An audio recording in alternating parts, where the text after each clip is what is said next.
Hey guys, today we are doing, I guess it's like an EMOM, but not every minute on the minute, every 4 minutes for 16 minutes. You're gonna get through a 200-meter sprint, 15 good mornings, 15 overhead squats, and then 15 plank shoulder taps.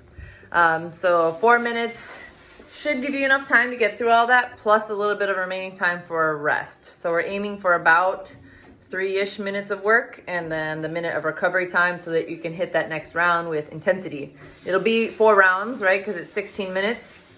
For the sprint, the idea is that you're sprinting like 40-ish seconds to a minute, somewhere in there. It should be really fast. If you don't know what 200 meters is, if you want to just time it and run hard for that long, that's a good option.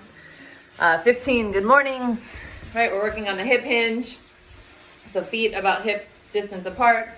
Keeping the knees bent, but knees back, send the hips back so you come down to flat back. Squeeze your booty to stand up. You can go through those pretty quickly. Don't let the knees collapse in on these. We want to keep the knees out or over the toes as you hinge back and come up. Then 15 overhead squats. If you have like a broomstick or a broom handle or a mop handle or something that's stick-like a pretty straight stick or whatever, the idea is just to keep overhead squatting in our arsenal so that you can still feel what that range of motion feels like when your arms are out overhead, right? So keeping the shoulders in your locked out position. It's okay for these, like if you're a little bit internally rotated, obviously you don't want to be here with your hands falling in front of you, right? You still want biceps in line with your ears as you squat. But there's a lot of people that say like, oh, you have this extreme external rotation while you're overhead squatting. You don't. It's okay for them to come in as long as you find that your shoulders are in a stable spot for you.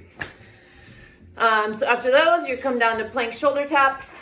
We've done these. It is 15. It's an odd number, but just start on the other side for the next round if you're worried about it.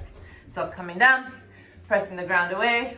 Try to keep your hips from tilting side to side. So you're working on extra core stability, keeping the hips flat and not rotating as you tap. Does that make sense? So butts not going up, staying in one spot, trying not to sway too much as you touch your shoulder, opposite shoulder. Have fun.